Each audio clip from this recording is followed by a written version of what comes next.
सोचिए जरा, एक ऐसी हीरोइन जिसने अपने बंगले के पीछे ऐसा कांटा लगाया कि खुद ही गाने लगी। बंगले के पीछे तेरी बेरी के नीचे हरे पिया हरे हरे हरे पिया। अब जरा इमेजिन कीजिए एक ऐसी हीरोइन जिसके प्यार में शशि कपूर साहब इतने खो गए कि खत लिखने बैठ गए। लिखे जो खत तुझे वो तेरी याद में हजारों रंग। मतलब भाई साहब, इधर आशा जी ने आंख मारी, उधर हजारों रंग के नज़ारे लिख डाले। इतना ही नहीं, इस हसीना की फिल्में इतनी सुपर डुपर हिट होती थी कि पब्लिक ने नाम रख दिया हिट गर्ल। भीड़ और हीरोइन का नाम हिट मशीन।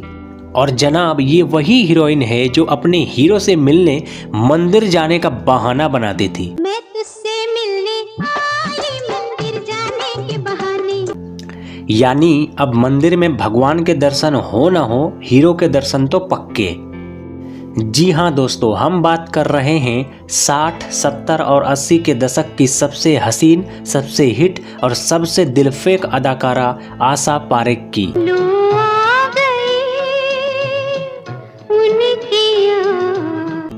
लेकिन रुकिए, असली सस्पेंस तो अभी बाकी है। सोचिए, आशा पारेख और दिलीप कुमार की जोड़ी कभी बनी ही नहीं। क्यों? आखिर ऐसा क्या हुआ कि ये दोनों कभी साथ नहीं आए? जहां हर बड़ा एक्टर उनकी खूबसूरती और अदाओं के चक्कर में लाइन लगाकर शादी का फॉर्म भर रहा था, वहीं आशा जी ने सबको बेटर लक नेक्स्ट टाइम बोलकर सीधा दिल दे दिया एक शादीशुदा 2 बच्चों के बाप प्रोड्यूसर नासिर हुसैन को। कितना प्यारा वादा है इन मत वाली आंखों का, इस मस्ती। क्या बात कर दी ना। और सुनिए, इतना ही नहीं, कहते हैं कि आशा जी के डर से धर्मेंद्र ने शराब तक छोड़ दी। फिर आई पुरवाई है।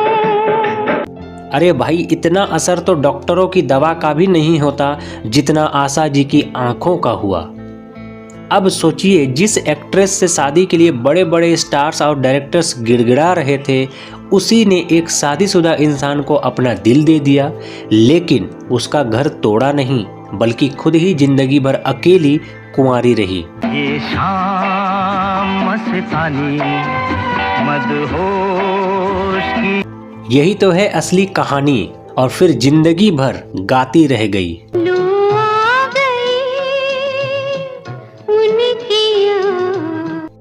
तो दोस्तों, आज हम जानेंगे आखिर क्यों आशा पारेख ने अपने दौर के सबसे बड़े सुपरस्टार्स को नकार दिया, क्यों उन्होंने शादी नहीं की और आज वो कहाँ है, कैसी जिंदगी जी रही है। बस आप दिल थाम कर बैठ जाइए और इस वीडियो को लाइक और चैनल को सब्सक्राइब जरूर कीजिए, क्योंकि आगे कहानी में है कॉमेडी, सस्पेंस और इमोशन का फुल डोज। तो चलिए शुरू करते हैं।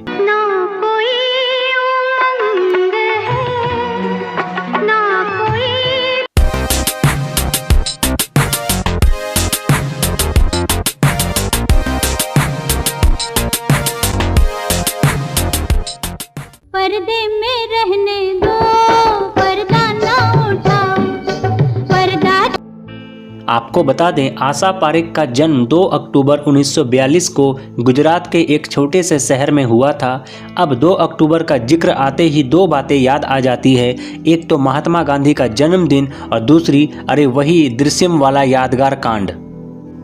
आशा जी का जन्म एक हिंदू मुस्लिम मिलन से हुआ था। उनके पिता का नाम था बाचू भाई पारेख और उनकी मां, जो शादी से पहले सलमा थीं, विवाह के बाद सुधा पारेख बन गई। बचपन में आशा का सपना डॉक्टर बनने का था, लेकिन उनकी मां ने उन्हें समझाया, बेटा तुम्हारा जन्म लोगों की धड़कन चेक करने के लिए नहीं हुआ, बल्कि लोगों की धड़कनें बढ़ाने के लिए हुआ है। वाह, क्या शानदार सोच थी। छोटी उम्र से ही आशा को नृत्य का बहुत शौक था। उनकी मां ने उन्हें बचपन से ही कथक नृत्य की शिक्षा दिलानी शुरू कर दी। धीरे धीरे आशा इतनी बेहतरीन क्लासिकल डांसर बन गई कि बहुत कम उम्र में ही वे बड़े बड़े मंचों पर प्रस्तुति देने लगी। इसी तरह एक बार स्टेज पर नृत्य करते हुए आशा पारेख पर मशहूर फिल्म निर्देशक बिमल राय की नज़र पड़ी। उन्होंने आशा को अपनी फिल्म में बाल कलाकार यानी चाइल्ड आर्टिस्ट के रूप में साइन किया। साल 1952 में आई फिल्म माँ से आशा पारेख ने अपने फिल्मी करियर की पहली पारी शुरू की। हालांकि उनकी माँ को न तो यह फिल्म पसंद आई और न ही अपनी बेटी का काम, लेकिन सच ये था कि अब निर्देशक और निर्माता उनकी प्रतिभा को पहचान चुके थे। जल्द ही आशा को लगातार फिल्मों में बाल कलाकार के रूप में ऑफर मिलने लगे। आशा पारेख एक के बाद एक बाप बेटी, आसमान, ज्वाला, अयोध्यापति, चैतन्य महाप्रभु जैसी कई फिल्मों में नजर आई। देखते देखते वह 8 से भी ज़्यादा फिल्मों में काम कर चुकी थी। लेकिन आशा की मां नहीं चाहती थी कि इतनी छोटी उम्र में ही उनकी बेटी पूरी तरह से फिल्मों में खो जाए और पढ़ाई लिखाई को भूल जाए। उन्होंने साफ कहा, पहले पढ़ाई पूरी करो, फिर हीरोइन बनने के सपने देखना। यह बात आशा ने मान ली और फिर उन्होंने आखिरी बार अपने ही नाम की फिल्म आशा में बतौर बाल कलाकार काम किया। इसके बाद आशा ने फिल्मों से थोड़ी दूरी बना ली और अपनी पढ़ाई पर ध्यान देने लगी। अब आशा पारेख पढ़ाई लिखाई तो कर रही थी, लेकिन अब उनका मन पढ़ाई में नहीं लग रहा था। उनके दिलो दिमाग में तो बस हीरोइन बनने का कीड़ा जाग चुका था। जैसे ही उनकी शुरुआती पढ़ाई पूरी हुई और वो 16 साल की हुई, उनसे रहा नहीं गया। उन्होंने सोचा, जब सपने पूरे करने हैं तो वह पर्दे पर ही पूरे होंगे, फिर मैथ्स, साइंस और इंग्लिश पढ़ने का क्या फ़ायदा। बात भी कुछ हद तक सही थी। बस फिर क्या था, आशा ने पढ़ाई को अलविदा कहा और सीधे हीरोइन बनने के सफ़र पर निकल पड़ी। किस्मत भी उनकी मेहरबान निकली। उन्हें एक साथ 3 फिल्मों का ऑफर मिल गया। उनमें से पहली फिल्म थी गूंज उठी शहनाई, जिसमें उनके हीरो थे राजेंद्र कुमार। फिल्म की शूटिंग शुरू हुई, लेकिन अफसोस सिर्फ 3-4 दिन की शूटिंग के बाद ही डायरेक्टर ने उन्हें यह कहकर फिल्म से निकाल दिया, तुम में हीरोइन वाली अदाकारी है ही नहीं। और फिर आशा की सारी आशाओं का दीपक बुझ गया।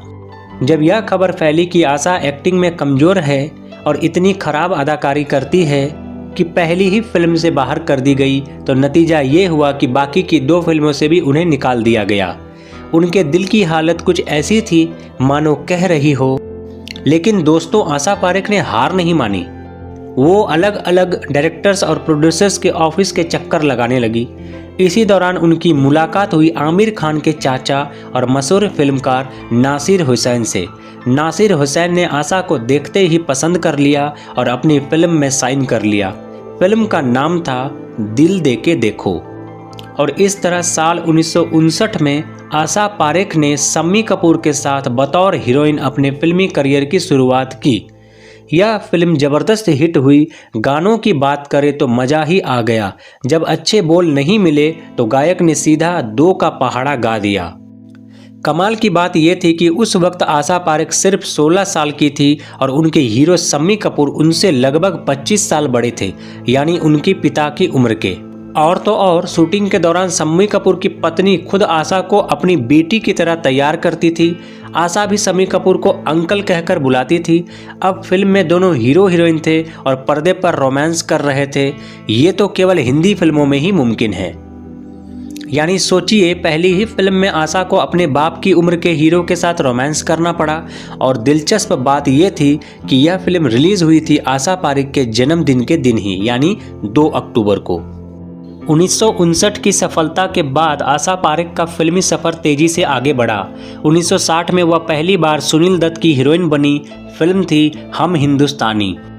यह फिल्म बड़ी हिट साबित हुई। खासकर इसका गाना इतना लोकप्रिय हुआ कि आज भी यह गीत 15 अगस्त और 26 जनवरी जैसे राष्ट्रीय पर्वों पर देशभक्ति गीत के रूप में बजाया जाता है। इसके बाद आशा पारेख की फिल्म घूंघट आई और यह भी सफल रही। फिर 1961 में आशा जुबली कुमार यानी राजेंद्र कुमार की हीरोइन बनी। फिल्म थी घराना। यह फिल्म बॉक्स ऑफिस पर धूम मचा गई। इसके गाने भी बेहद हिट रहे। राजेंद्र कुमार और आशा की जोड़ी ने दर्शकों का दिल जीत लिया। इस फिल्म में रामायण की कथा को भी जोड़ा गया था, जहां मंथरा नाराज बैठी थी और उसके पोते उसे मनाते हुए गा रहे थे। यह गीत भी बच्चों से लेकर बड़ों तक सबकी जुबान पर चढ़ गया। फिल्म इतनी बड़ी हिट हुई कि कई हफ्तों तक थिएटर्स में चलती रही। इसके बाद आशा एक बार फिर सुनील दत्त की हीरोइन बनी। फिल्म थी छाया। इस फिल्म का मशहूर गीत आज भी हर मौके पर गुनगुनाया जाता है। इसके बाद आई फिल्म जब प्यार किसी से होता है, जिसमें भी आशा पारेख ने दर्शकों का दिल जीता। फिर मनोज कुमार के साथ उनकी जोड़ी बनी फिल्म अपना बनाकर देखो में। मज़ेदार बात यह थी कि पहले के ज़माने में फिल्मों के नाम ही ऐसे होते थे मानो हीरो हीरोइन आपस में बातचीत कर रहे हों। इसके बाद आशा ने लगातार एक से बढ़कर एक फिल्मों में काम किया। भरोसा, बिन बादल बरसात, मेरी सूरत तेरी आंखें, फिर वही दिल लाया हूँ, जिद्दी, मेरे सनम, तीसरी मंजिल और हर फिल्म के साथ उनकी लोकप्रियता और भी बढ़ती चली गई। वो वाकई सबकी चहेती अदाकारा बन चुकी थी। 1966 में आशा पारेख ने पहली बार धर्मेंद्र के साथ काम किया। फिल्म थी आए दिन बहार के। यह फिल्म सुपर हिट हुई और इसके गाने जैसे नगमे आज भी याद किए जाते हैं। इसके बाद इन्होंने मनोज कुमार के साथ फिल्म दो बदन की, जिसने उन्हें और भी लोकप्रिय बना दिया। फिर उनकी जोड़ी राजेश खन्ना के साथ बनी फिल्म थी बहारों के सपने। यह राजेश खन्ना की दूसरी फिल्म थी और उस समय तक लोग उन्हें ज़्यादा नहीं जानते थे, लेकिन आशा पारेख के साथ काम करने के बाद राजेश खन्ना भी धीरे धीरे सुपरस्टार बनने की राह पर चल पड़े और फिर तो जैसे नगमे हमेशा हमेशा के लिए अमर हो गए। 1967 में आशा पारेख और मनोज कुमार की शानदार फिल्म उपकार आई। यह वही फिल्म थी जिसे राष्ट्रीय पुरस्कार मिला था। फिल्म का मशहूर गीत आज भी लोगों की जुबान पर है। दरअसल यह फिल्म लाल बहादुर शास्त्री जी के जय जवान जय किसान नारे से प्रेरित होकर बनाई गई थी। कहानी भी ऐसी थी जिसमें तलवार की नोक या एटम बम की धमकी से भी देश को झुकाया नहीं जा सकता। यही फिल्म लोगों के दिलों में देशभक्ति का जुनून भर गई। इसके बाद आशा पारेख ने धर्मेंद्र के साथ फिल्म शिखर की और यह ब्लॉकबस्टर साबित हुई। इसके गाने भी खूब लोकप्रिय हुए। फिर कन्यादान, साजन, चिराग जैसी फिल्में आई। इसके बाद आया सावन झूम के और एक बार फिर धर्मेंद्र और आशा की जोड़ी ने पर्दे पर कमाल कर दिखाया। इस फिल्म का गाना आज भी ओल्ड इज गोल्ड की लिस्ट में शामिल है। इसके बाद प्यार का मौसम और महल जैसी फिल्में भी आई। 1970 में आशा पारेख ने राजेश खन्ना के साथ फिल्म आन मिलो सजना की। यह फिल्म सुपर डुपर हिट रही और गाने लोग आज भी प्यार से याद करते हैं। जब आशा ने गाया तो राजेश खन्ना ने भी शरारत भरे अंदाज में कहा और यह गाना उस दौर के प्रेमी जोड़े खूब गुनगुनाते थे। इसके बाद आई फिल्म कटी पतंग। इस फिल्म ने राजेश खन्ना को सुपरस्टार बना दिया और आशा पारेख के करियर की भी यह सबसे बेहतरीन फिल्मों में गिनी जाती है। इसके गाने या फिर आज भी अमर है। 1971 में आशा पारेख जितेंद्र के साथ फिल्म कारवां में नजर आई। इसके गाने ने लोगों का दिल जीत लिया। इसके बाद धर्मेंद्र और विनोद खन्ना के साथ उनकी फिल्म मेरा गांव मेरा देश आई। इस फिल्म के गाने भी जबरदस्त हिट हुए और धर्मेंद्र को बांधने वाले सीन ने तो लोगों की सांसें थमा दी थी। इसके बाद 1972 में धर्मेंद्र के साथ फिल्म समाधि आई। इसका मशहूर गाना इतना हिट हुआ कि आज भी लोग इस पर डांस करने लगते हैं। इस गाने के बाद तो इसके कई रीमेक भी बने। अक्षय कुमार और शेफाली जरीवाला का वर्जन और बाद में टोनी कक्कड़ का रिक्रिएटेड गाना।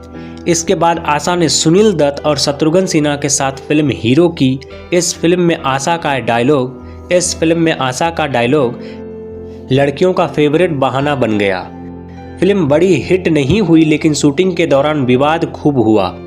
दरअसल इसी फिल्म के सेट पर आशा पारेख और शत्रुघ्न सिन्हा में झगड़ा हो गया।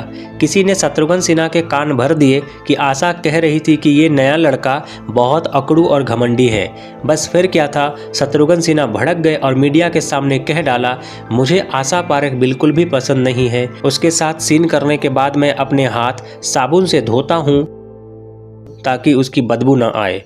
यह सुनकर आशा भी नाराज हो गई और दोनों की यह दुश्मनी सालों तक चर्चा में रही। इसके बाद भी आशा पारेख फिल्मों में काम करती रही। कई फिल्में सुपर हिट रही और कुछ फ्लॉप भी रही, लेकिन उनकी लोकप्रियता लगातार बनी रही। साल 1978 में रिलीज हुई फिल्म मैं तुलसी तेरे आंगन की ने आशा पारेख को एक बार फिर सुर्खियों में ला दिया। इस फिल्म के गाने भी बहुत लोकप्रिय हुए। इसके बाद उन्होंने बिन फेरे हम तेरे, प्रेम विवाह, बदला, बलिदान, गुनहगार, 100 दिन, सांसें जैसी कई फिल्मों में काम किया। लेकिन अब धीरे धीरे उनकी उम्र ढलने लगी थी और वह मेन हीरोइन की बजाय सपोर्टिंग भूमिकाएं निभाने लगी थी। अब आशा पारेख बहन, भाभी और माँ के किरदारों में दिखाई देने लगी। जैसे फिल्मों में संवाद आता था तो जवाब मिलता, जो बेगानों ने भी नहीं किया। धीरे धीरे दर्शक भी उन्हें ऐसे ही गंभीर किरदारों में देखने लगे। इसके बाद आशा पारेख ने बुलंदी, कालिया, पाखंडी, धर्म और कानून, सागर संगम, हम तो चले परदेस, हमारा खानदान, उस्ताद, बंटवारा जैसी फिल्मों में सह नायिका की भूमिकाएं निभाई। लेकिन अब उनके फिल्मों में होने या ना होने से कोई खास फर्क नहीं पड़ता था, क्योंकि इंडस्ट्री में नई नई हीरोइनें आ चुकी थी और आशा पारेख उनके लिए माँ या सास के रोल करने लगी थी। इसके बाद साल 1995 में आई फिल्म आंदोलन में उन्होंने गोविंदा और संजय दत्त की मां का किरदार निभाया और अपने अभिनय की गहरी छाप छोड़ी। उनकी आखिरी फिल्म थी सर आंखों पर, जो साल 1999 में रिलीज हुई थी। इसके बाद उन्होंने हमेशा के लिए फिल्मों से दूरी बना ली। अब बात करते हैं उनकी निजी जिंदगी की और उन सच्चाइयों की जिनके बारे में कम लोग जानते हैं। आशा पारेख शुरू से ही बहुत नटखट और शरारती स्वभाव की थी। वह अक्सर फिल्म के सेट पर मस्ती मजाक करती रहती। कई बार उनकी यही आदत फिल्म मेकर्स को पसंद नहीं आती थी। एक किस्सा मशहूर है फिल्म घूंघट का, जिसके निर्देशक थे रामानंद सागर, जिन्होंने बाद में रामायण बनाई थी। फिल्म में एक सीन था जिसमें आशा पारेख को रोना था, लेकिन वह उस समय मस्ती के मूड में थी और रोने की बजाय हंसने लगती थी। करीब 30 बार रीटेक हुए, लेकिन सीन शूट नहीं हो पाया। रामानंद सागर खुद सीन की भावनाओं में डूब गए और उनकी आंखों से आंसू निकल आए, लेकिन आशा उन्हें देखकर और जोर जोर से हंसने लगी। बस फिर क्या था, रामानंद सागर का गुस्सा फूट पड़ा। उन्होंने सबके सामने आशा को बच्चा दिमाग और लापरवाह कहकर जमकर फटकार लगाई। इस फटकार का असर इतना गहरा हुआ कि आशा पारेख सेट पर ही रोने लगी और उसी हालत में सीन शूट कर लिया गया, यानी डायरेक्टर ने अपना लक्ष्य पा लिया। इसके बाद आशा पारेख ने ठान लिया कि वह कभी भी अब काम को हल्के में नहीं लेगी और अपने अभिनय को पूरी गंभीरता से करेगी।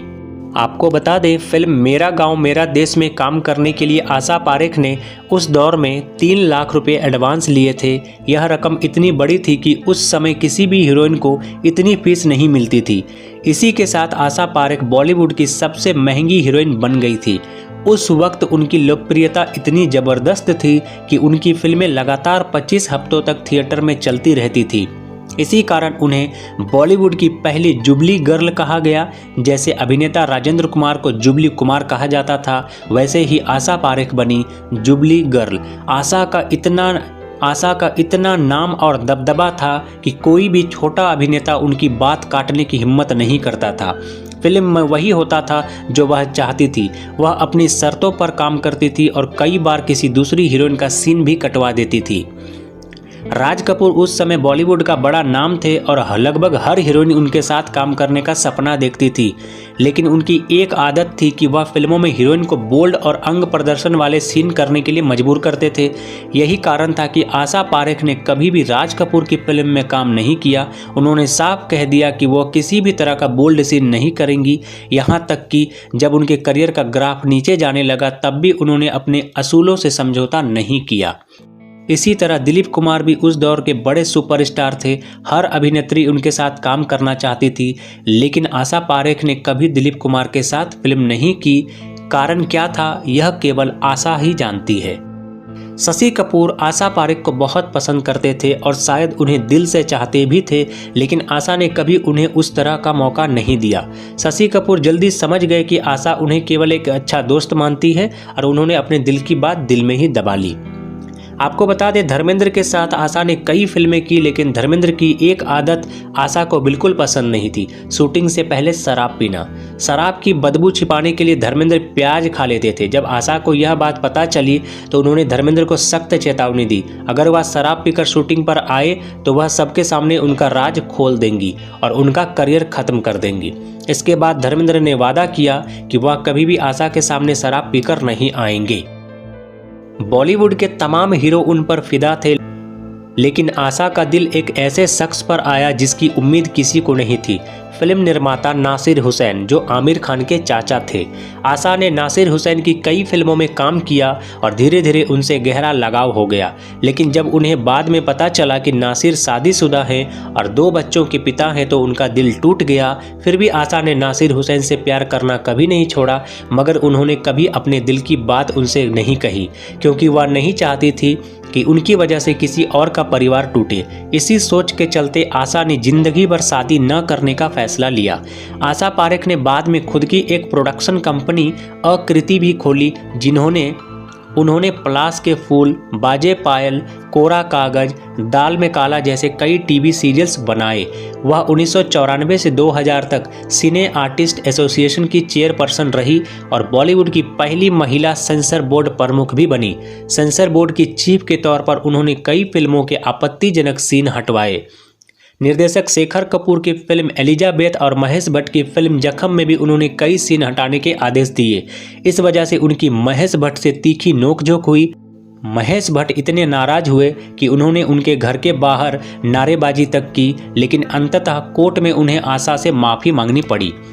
इसके बाद 2002 में आशा पारेख इस पद से रिटायर हो गई। आज वह लगभग 82 वर्ष की उम्र में भी सिंगल हैं। वह फिल्मों से दूर रहकर सामाजिक कार्यों में अपना समय लगाती हैं। उनके नाम से एक अस्पताल और एक डांस एकेडमी भी है। आशा पारेख को उनके योगदान के लिए पद्मश्री, दादा साहब फाल्के अवार्ड और लाइफ टाइम अचीवमेंट अवार्ड जैसे बड़े सम्मान मिल चुके हैं। इस तरह आशा पारेख ने अपने अभिनय, अपने असूलों और अपने साहस से बॉलीवुड में एक अनोखी पहचान बनाई। वह सही मायनों में बॉलीवुड की असली जुबली गर्ल है। मिलते हैं अगली वीडियो में। Thank you so much.